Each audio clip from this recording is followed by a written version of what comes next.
Good morning from Minnesota,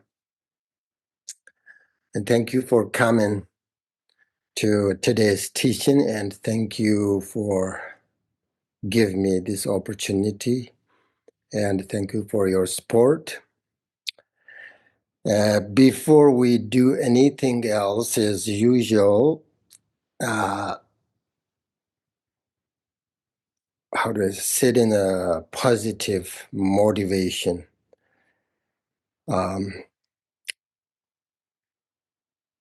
First thing at the beginning of the teaching is very teaching or meditation is very beneficial, right? So please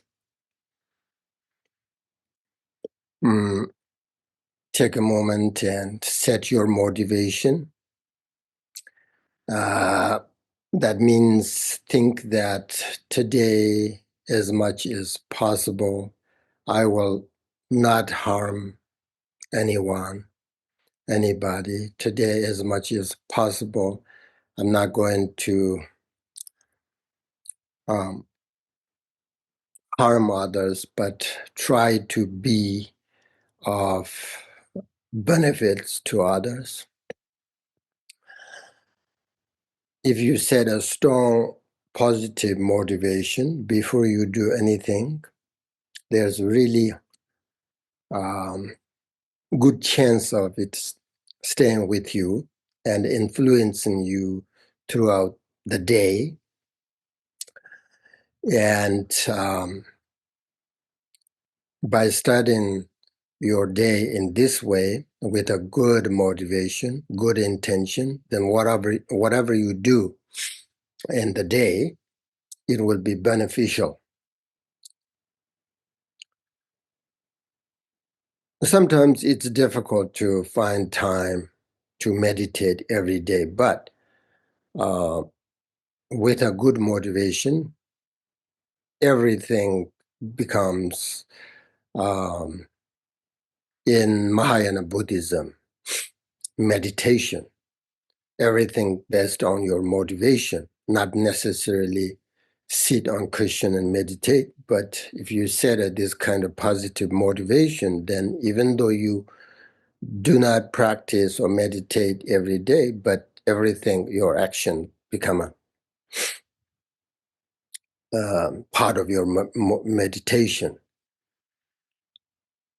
And when you really understand the value, the benefit, and effect of your motivation, then it will become the most important thing in your life. And when something is important in your life, you never forget it. And that means you find time for it. And so try to set up a daily motivation, not just for today or for the teachings or or your meditation, but for every day before you do anything. So please correct your motivation. That is a great place to begin.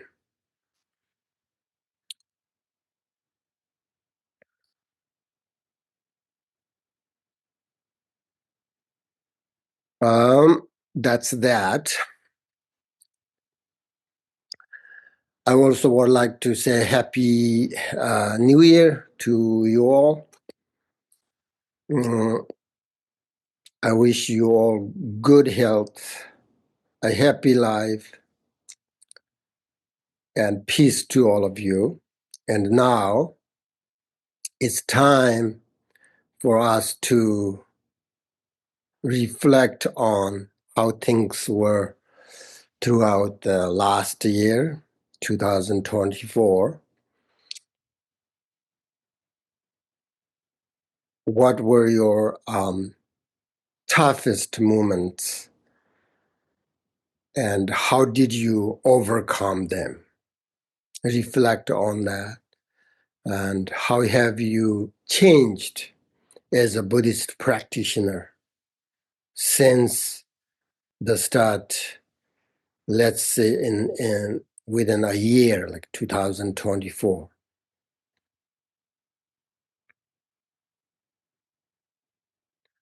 And reflect on who made a significant impact on your life this year, last year. What are you most grateful for your did last year?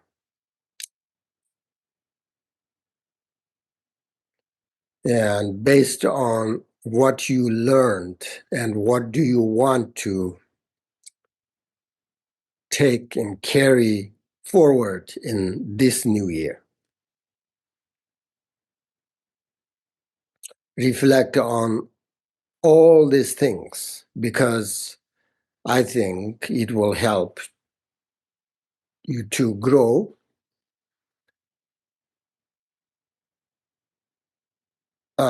People perceive things in different ways. How you see it, how you related to it, how you respond to it.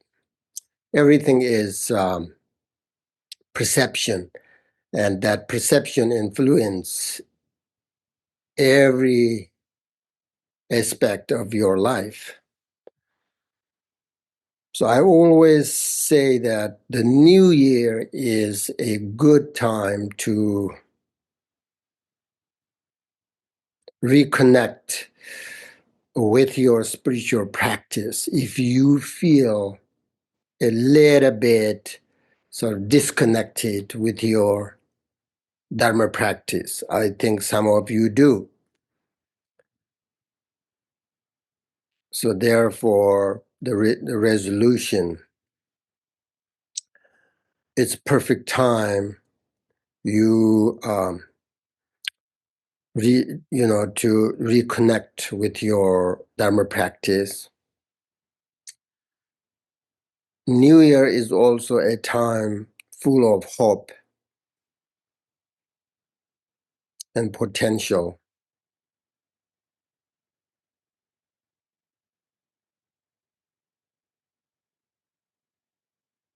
As a new year comes, everyone wants to wish for something new, and people make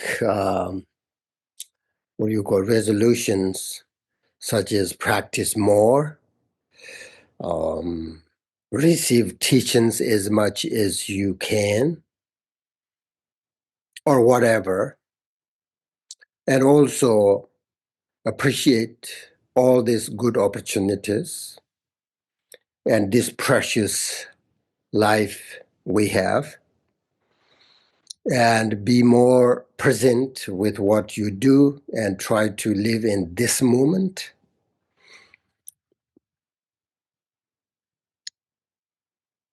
If we live our life with, desire, anger, jealousy, these strong emotions will not bring us any peace and happiness and harmonious.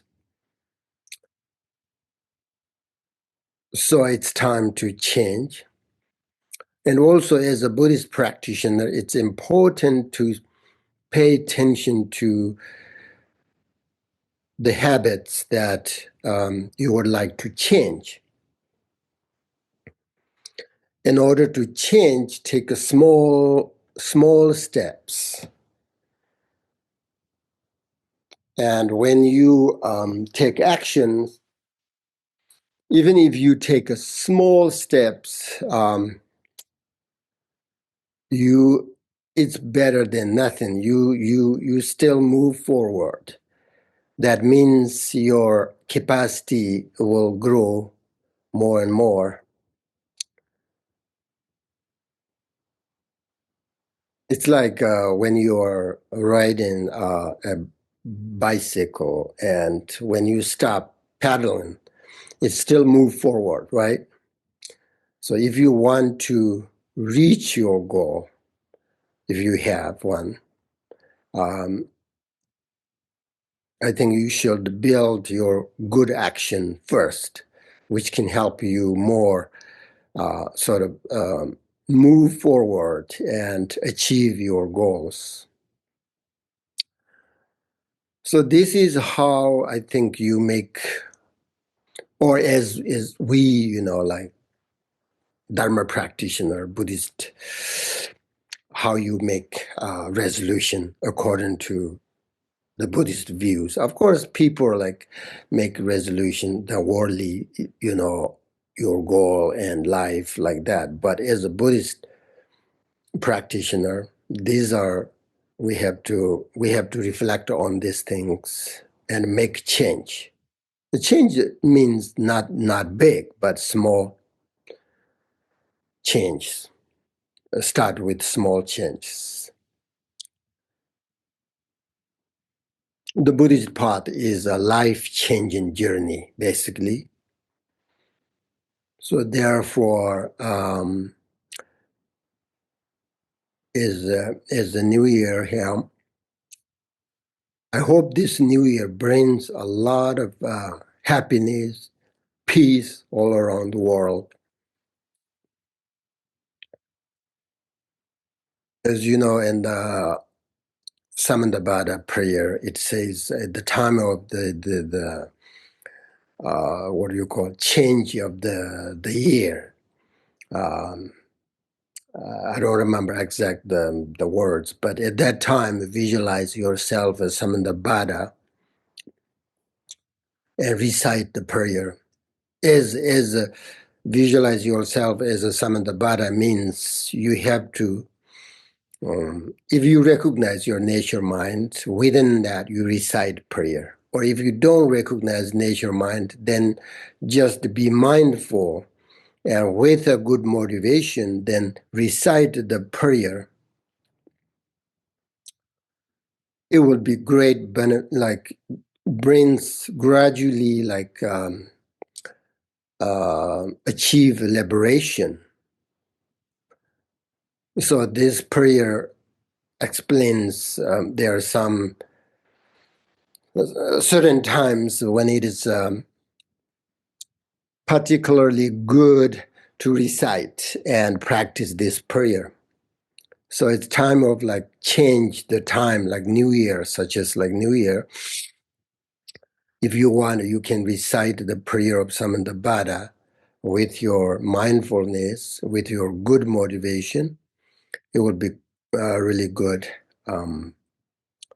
Anyway, so I'm wishing you a happy New Year. I don't want to talk a lot. So now today's teaching topic is called Concise Spiritual Advice by Sera Khandro. It's because some of students requested me to teach on this topic, even though I don't have the written transmission of it. I never received these teachings from anyone, but I think that's just fine. So today I am giving you this teaching. That's why. First of all, I think many of you don't know who Sera Khandro is. So I'm going to tell you a little bit. Her life history, biography is huge, but I'm going to tell you a little bit about her life. Sera Khandro was a Tibetan Buddhist teacher, and she also, treasure revealer. So she is, I think, one of the few women recognized as a great teacher. And her life story is remarkable for its challenges and spiritual accomplishments. So she went through so many difficult situations, challenges in her life. it was a life, you can say, full of obstacles and challenges. But she was very, very strong woman and an amazing woman. So she saw, you can imagine her life with all these obstacles and challenges. But she was born into kind of a wealthy family in Lhasa, in Tibetan capital. And from an early age, she revealed her first teacher out of a rock in Lhasa when she was 7 years old. When she was only 10 years old, maybe this year the age and maybe a little bit I'm a little bit wrong, but so her father arranged a marriage to a Chinese leader's son, but she was so unhappy about losing her chance to practice Dharma, and she did not really want to get married because even like early age, she has this strong karmic connection to Buddhism, practice Buddha Dharma. So she didn't want, at that time, get married. So then she attempt suicide by drinking lots of alcohol. But then she was so unhappy when she heard that, her father arranged give her to this Chinese leader's son and get married. At that time and this culture, whatever is, if you have a daughter, you don't have really freedom to choose your partner. Only a woman, in Tibet. So parents, they had a good motivation, but parents choose, and pick their partner. So she did not happy with it, and she was unhappy and drank lots of alcohol. But then around at the age of 13, 12, she experienced a vision of Vajravaraha, the Dakini Vajravaraha. That changed the course of her whole life. She really wanted to die because unhappy. So after that, she courageously escaped from her home and from her marriage. So she left and didn't tell anyone, her family, her parents, and she left, and she never saw her family again. She was from, the Zhang, the Lhasa area, and then she went through so many difficult challenges on the road as she was traveling, just by walking from Plaza to Kham. Months and months. And unfortunately, she went through difficult situation during her journey. So she got really sick. She almost died at least 3 times, if I'm not wrong, during her journey.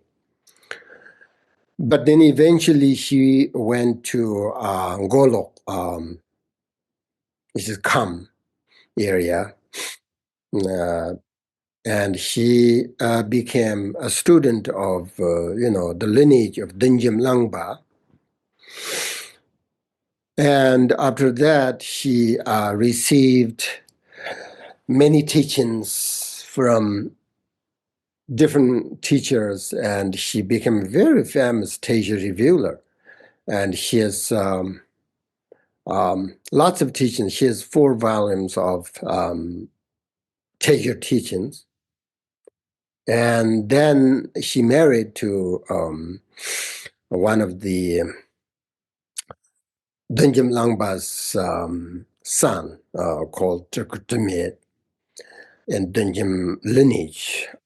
So Sera Khandro was also one of the root teacher of Chapter Rinpoche, if you know him. So there are a lot of histories of her life, and then she passed away at very young age, at the age 47, 48, something like that. So that's a short sort of introduction of her life. Now the main idea of this teaching, the Buddhist practice is to change, to tame the mind, right? And also learn how to get along better with each other and benefit each other. That's the main thing. So we're making a strong spiritual karmic connection through Buddhist teachings. So it is important to keep our relationship with each other harmoniously, and with each we practice this kind of like teacher teachings together and making a connection, good connection, and relationship. We have to live a life of simplicity, purify of mind and happiness. And Buddhist teachings show us how to change our afflictions, lives into ones of great wisdom, compassion, peace, right? So now this teaching is called Concise Spiritual Advice in Tibetan. Sheldam Dipa. Sheldam means instruction or advice. Dipa means very short teaching. So it means concise oral instruction, oral advice. So here, this advice or instruction, Sera Khandro points out the importance of her oral instructions.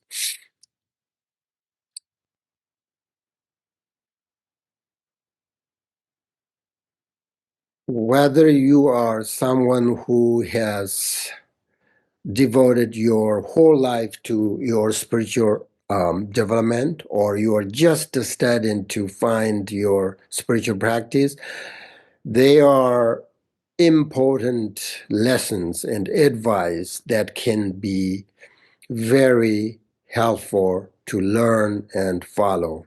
So that's why it calls advice or oral instruction. So if you want to practice Dharma,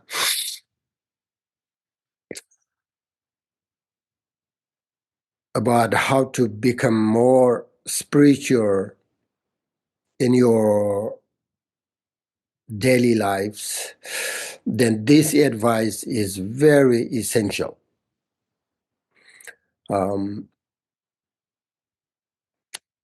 Sometimes people have great intentions of changing their life into Buddhist practice. They are so enthusiastic for a while, and then some reason they stop. The problem is that that kind of enthusiasm alone can only get you start, but if you want long-term change your life, you have to start slowly. Don't try to rush things that need time to develop and grow. So the problem with following only your enthusiasm is that you will start many things at first and then give up on them later. So you will lose sort of self-confidence. You feel you are stuck. This happens a lot to many Dharma practitioners, especially in the West, Westerners. So we need oral instructions and good advice from someone who has a lot of good experience. So we are very beginner Dharma practitioners. I think you should try to do spiritual in order to grow and develop your practice.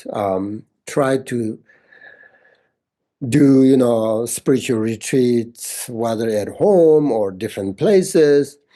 When you do that, your retreat can help you realize that the way you normally live is not necessarily the way you have to live. They also help you bring more awareness into your daily life. And you will find that you also need some kind of reminder at home. That can be a short meditation every day, which is really important. That can also help you overcome negative emotions and develop pure and good conduct for the day.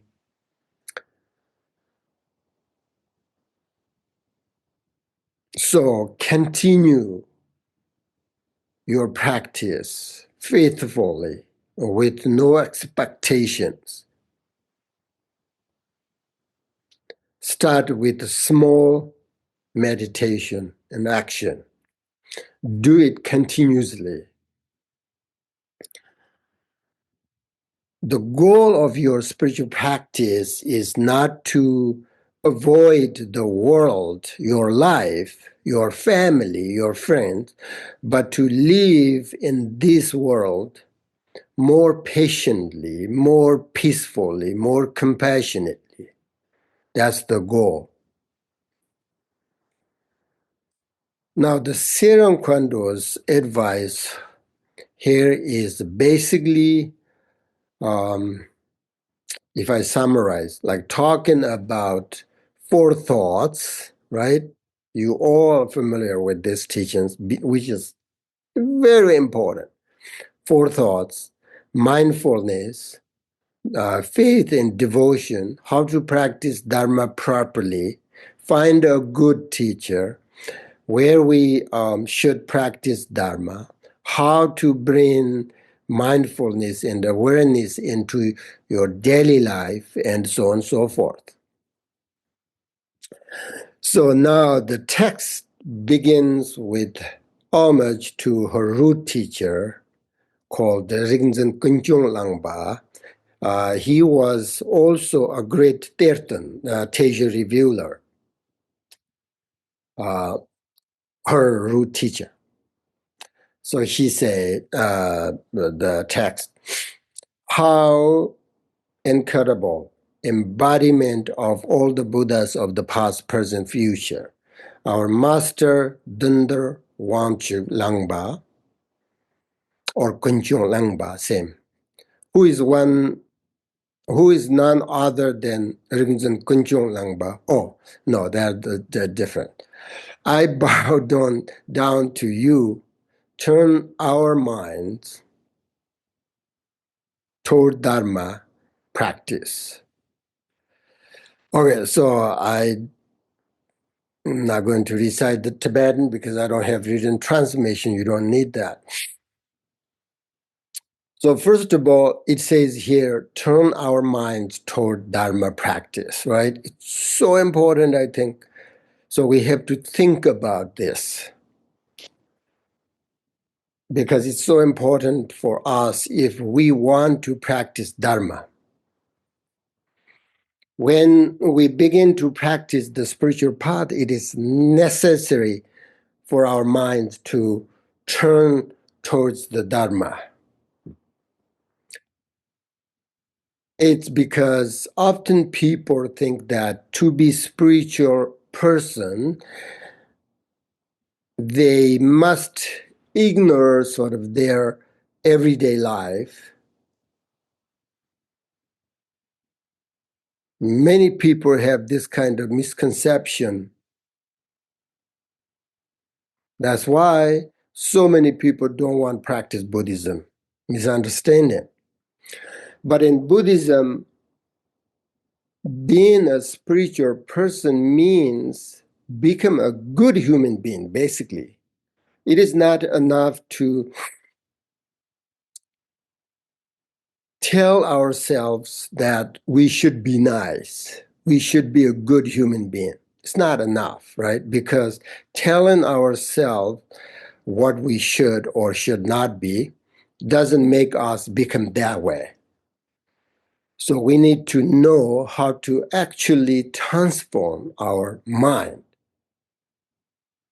We need to take in action diligently in everyday life. So turn our mind toward Dharma practice means reflect on unhappiness arises from negative thoughts, from negative, emotions, and recognize the opportunity to break free from suffering through the path of Dharma. And reflect on how your thoughts and actions create the conditions for your future experience.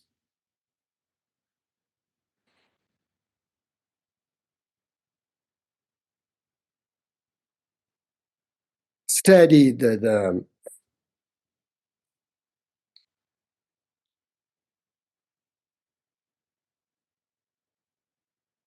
lives, of great practitioner like Sera Khandro, to inspire your practice.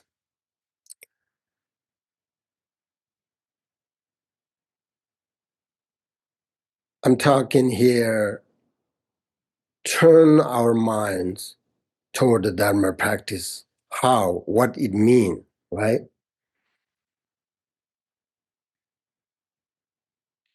It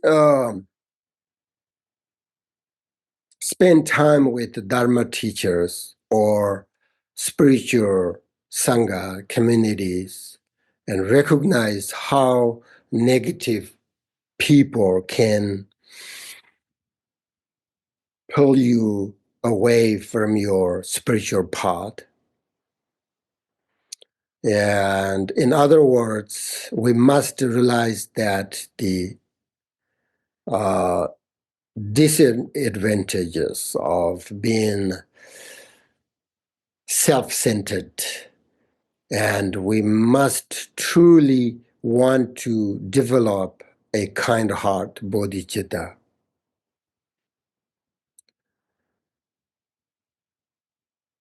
Not just to keep thinking that we should develop a kind heart of bodhicitta.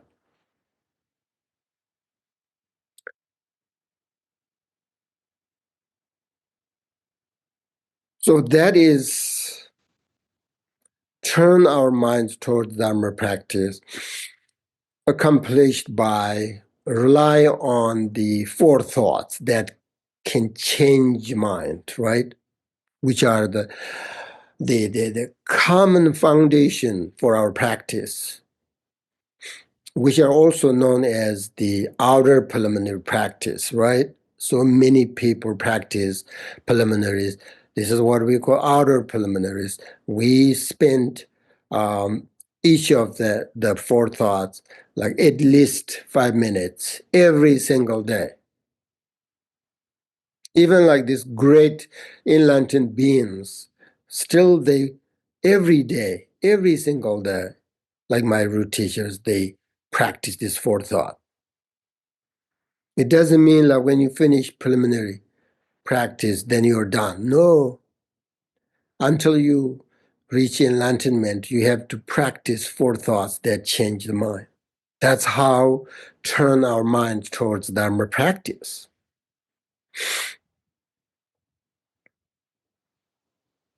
If we really want to live a more spiritual life, um, we should contemplate on these four thoughts first in order to turn your mind towards Dharma practice. Because these are, every word the Buddha taught is related to these four thoughts teachings, this preliminary practice. So in Buddhism, preliminary means going forward. That means your spiritual path must be guided by this preliminary practice. There is nothing more important than this practice. And this practice not only allow us to begin our practice, but it's also essential in the middle of the path, as well as when the goal is reached. As I said, enlightened beings to practice this fourth thought. This practice brings, you great wisdom and helps you to develop confidence in your efforts towards enlightenment. It's like when you are traveling with a group and going to some, unfamiliar places, you need a guide who brings good news of what is ahead and who makes sure that you are safe, who makes sure that you see everything in these unfamiliar places correctly so that you don't miss anything, so that you are safe. So these four thoughts is practice four thoughts like that. That's why Sera Khandro, the first he said, turn our minds toward the Dharma practice. These four thoughts practice turns our mind towards Dharma practice. Okay.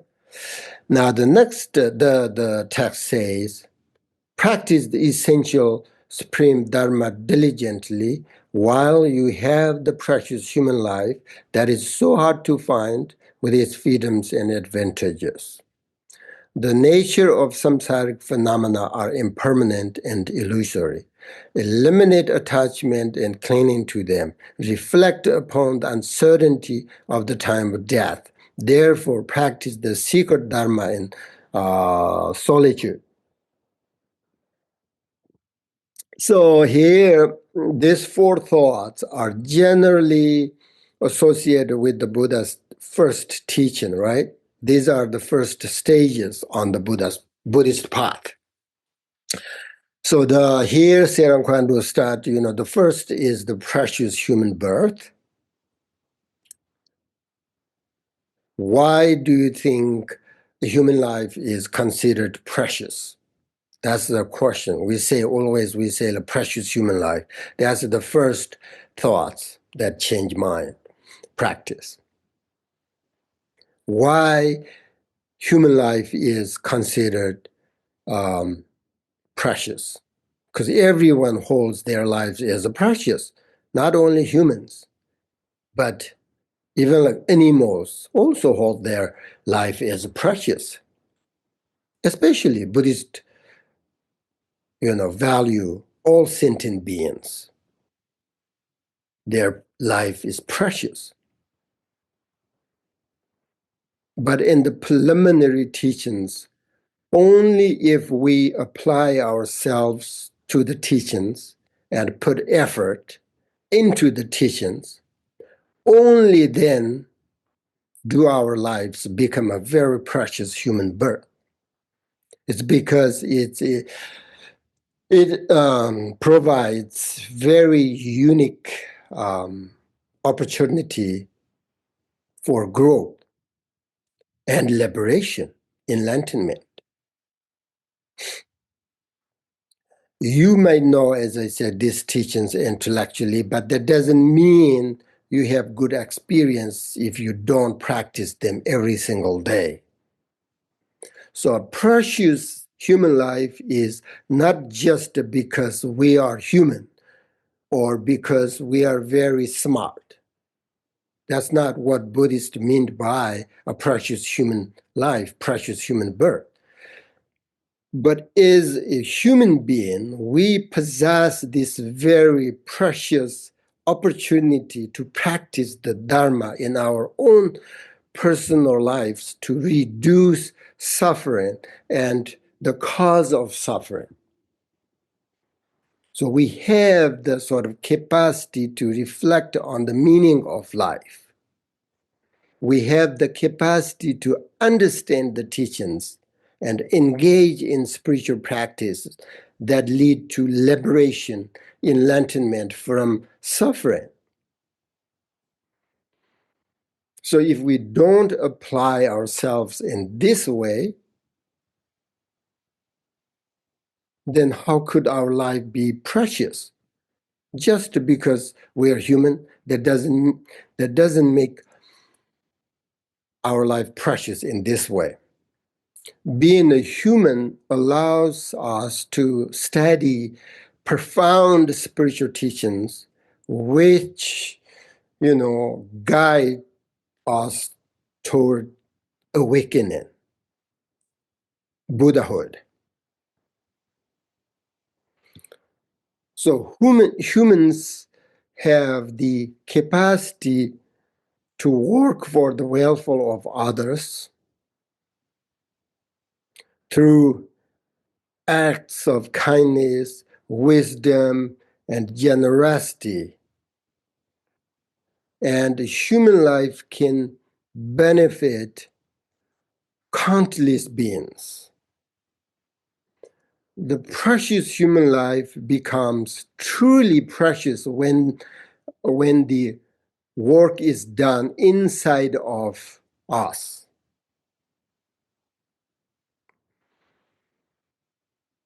Outwardly,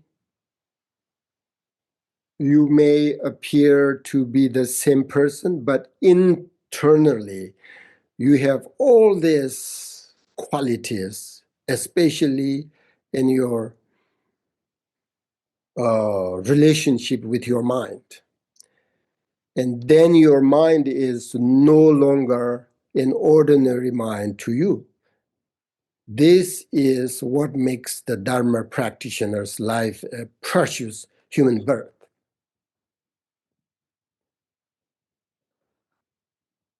So from the Buddhist point of view, a precious human life means a human being who possesses the 8 freedoms and 10 advantages, right?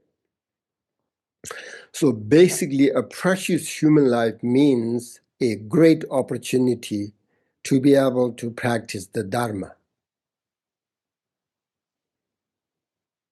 By recognizing the preciousness of human life, we are inspired to live very meaningfully and use our time wisely and dedicate ourselves to practices and actions that lead to everlasting happiness for ourselves and others. So this is the first thought that turns the mind towards Dharma.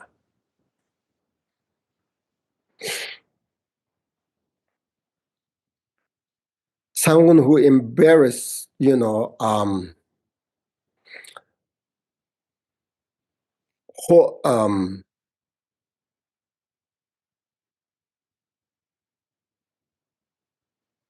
these freedoms and advantages and has the nature of compassion and love and kindness, that person is pleasing. And seeing such a person gives other people a good sort of feeling, and it even makes them happy. Precious human life. Think about what you are grateful for and how you can use your time meaningfully. That is very precious. That person has a precious human life. On the other hand, the Buddhist viewpoint, a person with a negative mind and who is selfish, angry, that person doesn't have a precious human life.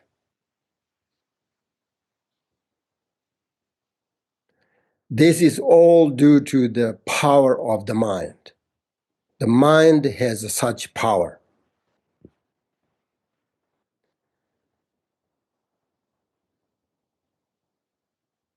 So this is simply talking about how things can actually change now when our minds become either positive or negative. So when we think about precious human life, we need to recognize that we have these advantages and make use of them as much as we can. And avoid harming others through our actions. Engage in an act of help, no matter how small, to contribute to the happiness of others. Without a precious human life, it is impossible to change our mind from negativity.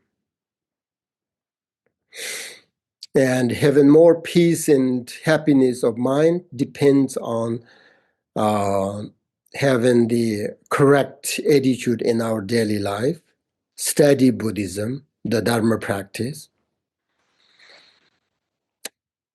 If we allow our minds to be controlled by disturbing thoughts, emotions, in Buddhism, that is samsara. Samsara will have no end.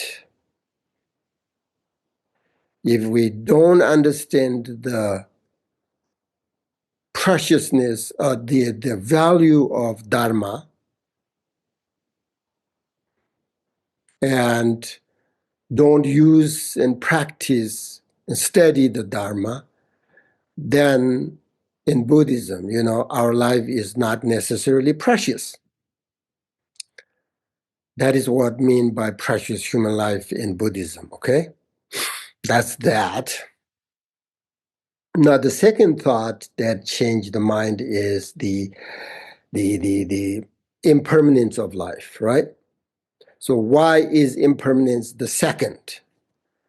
It's because the preciousness of human life could, and at any time,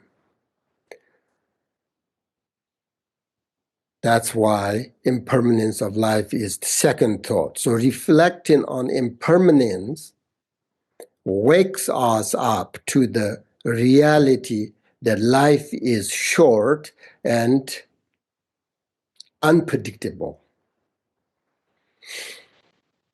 It inspires a sense of kind of urgency to focus on meaningful activities and not waste precious time.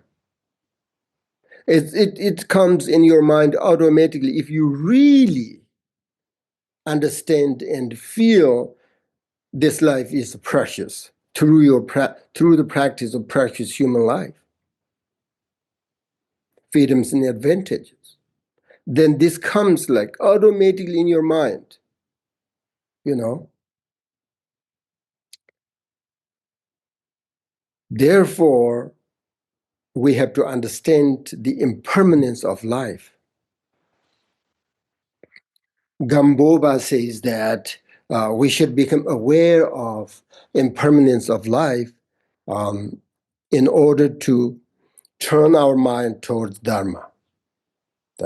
And we should contemplate on impermanence at a very deep level in our mind, so that the idea of impermanence becomes the best teacher, and it makes our mind turn towards the Dharma.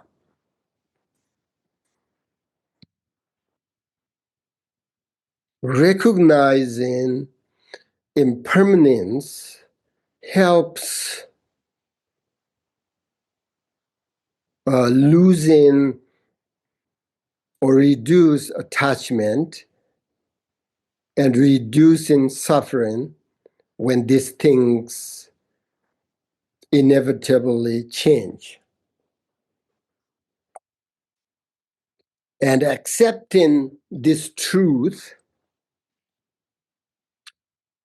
leads to greater peace, and it encourages us to make the most of the present moment.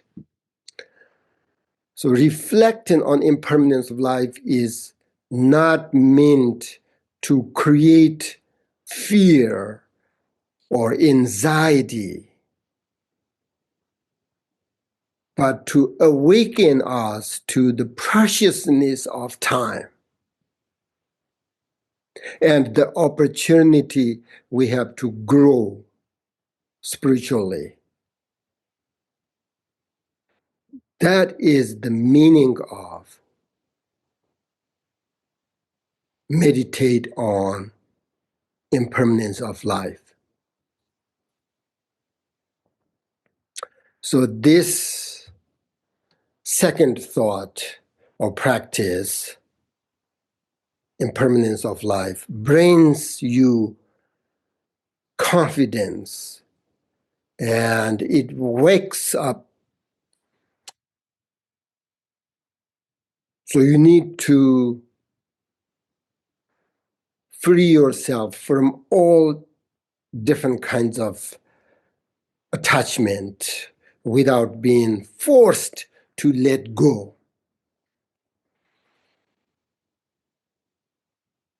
If you understand how to practice impermanence properly,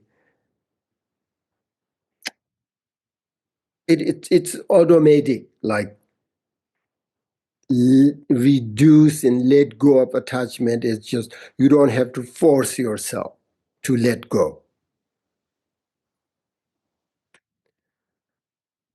With people who are not prepared to let go of their desires and their attachment, it is source of suffering. When, for example, death comes and death forces you to depart from whatever you are attached to. That's why it's suffering. This is our main problem.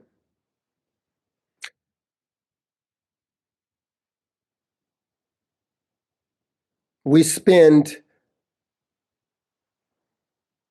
all of our time hoping and worrying about the future as if we are going to live forever, because we incorrectly view things as permanent.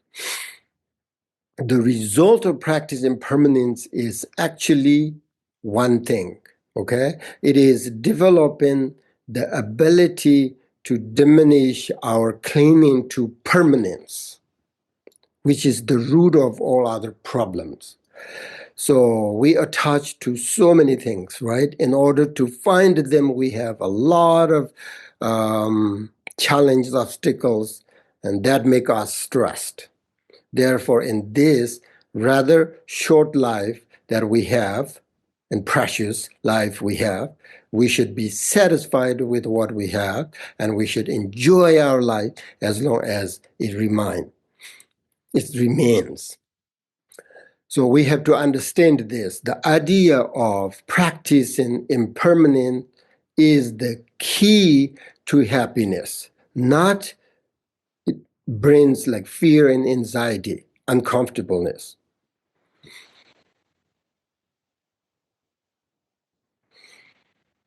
So when I say that,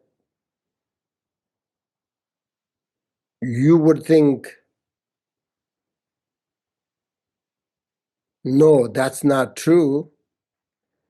If I think about impermanence, it makes me uncomfortable. Then you may be practice impermanence of life incorrectly. Okay? Otherwise, believe me, when I practice my impermanence of life, it brings me happiness, appreciation, gratitude, opportunities, all of that. Otherwise, practice impermanence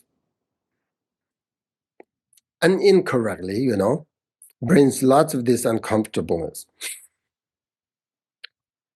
So correctly, if you practice permanent, that brings a lot of benefits. Less stress, less attachment, less desire, less grasping, enjoy more, recognize this present moment, recognize the precious human life, living meaningfully, all these things.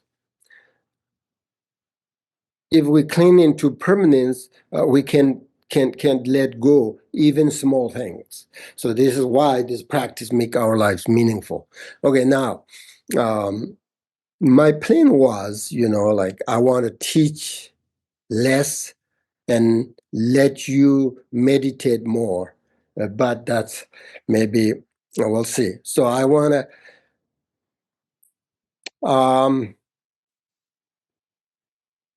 meditate. We're going to meditate on this topic, okay? Meditate on preciousness of human life and impermanence of human life, because it helps cultivate gratitude, reduce, as I said, attachment, inspire a deeper appreciation for the present moment, and a sense of purpose. So we're going to meditate now. First, um,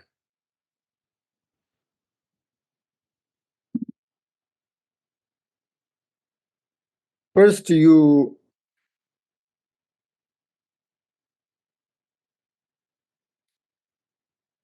first of all, of course, sit comfortably either on your cushion or a chair, whatever, with your back straight, right, and your hands resting on your lap, or your on your knees, and then close your eyes,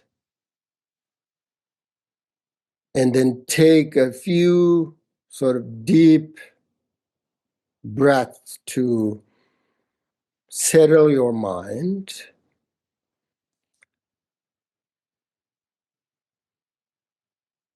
Um, Relax both your body and calm your mind.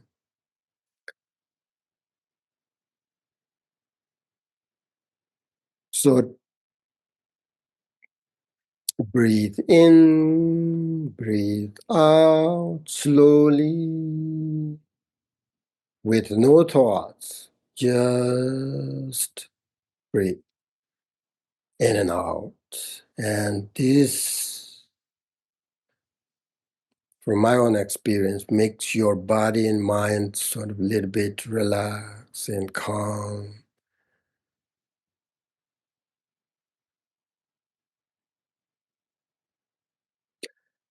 Once your body and mind ready and relaxed, then begin by again setting in intention for your meditation, good motivation. Say, I meditate to appreciate the preciousness of my human life and to use it meaningfully.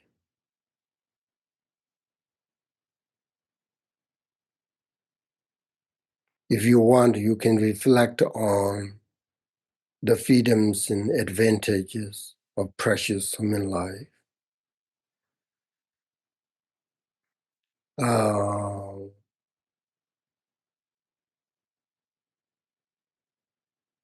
and then you consider how fortunate it is to be born as a human being with ability to think, to learn, to study, meditate, opportunity, all this, to grow, reduce, develop, all these kind of things. You can brings fortunate, you will recognize how fortunate and precious the time, the life.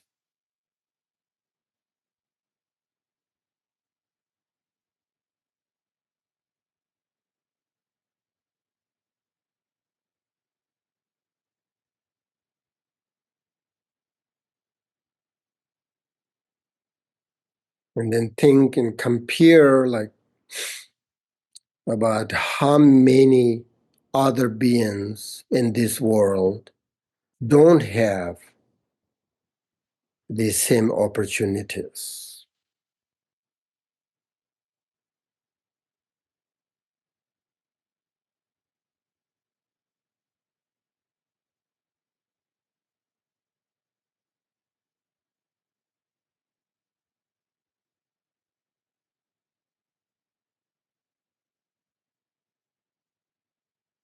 Once you recognize that, you compare yourself, others, it brings in your mind and you will understand how fortunate you are. And then think about how you can use your ability to benefit yourself, benefit to others.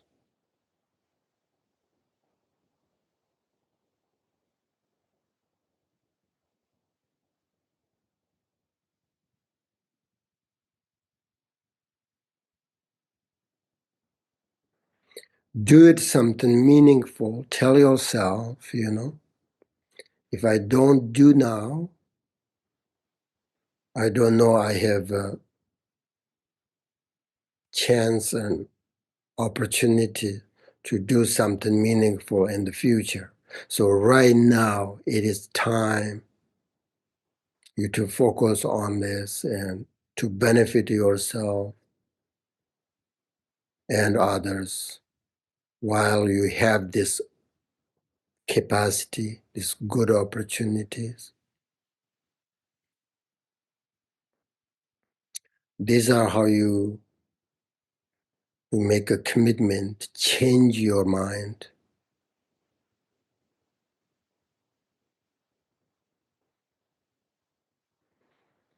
And then at the same time, remind yourself that this precious life is very, very uncertain.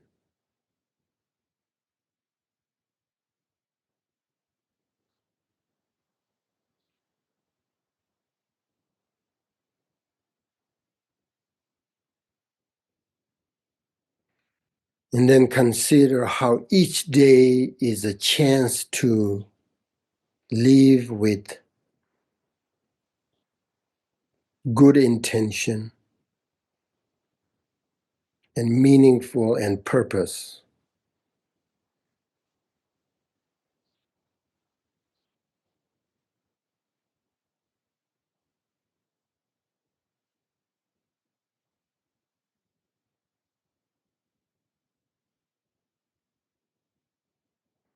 If you face challenges, reflect on how they can be opportunities for growth.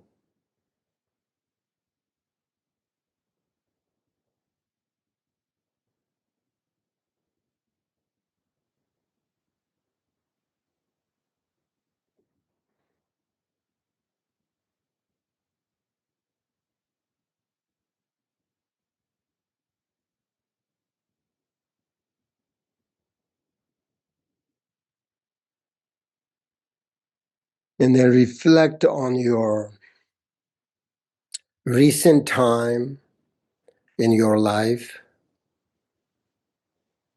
both joyful and challenging,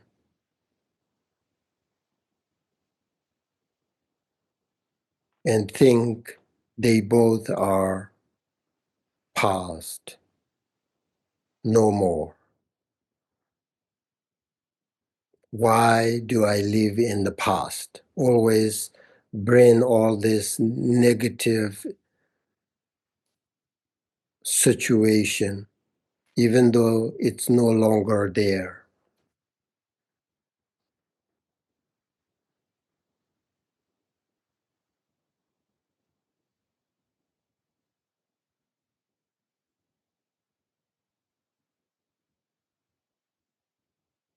But think about how do I change those challenges, difficult, if they start again. And then reflect on how impermanence gives life meaning.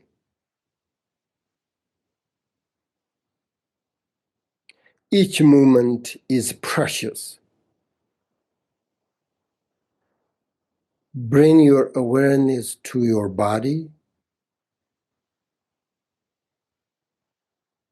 Reflect for a moment on how your body has changed over time from childhood to now.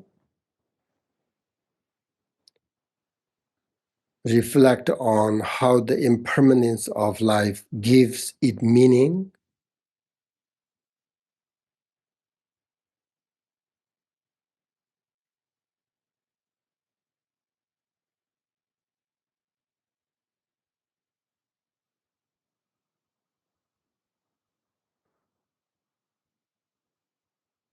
If everything were permanent, nothing would change and growth would not be possible.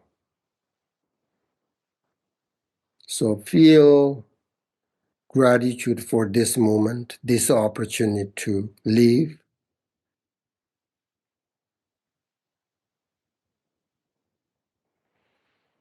So take a deep breath in and out, and then gently bring your awareness back to your meditation.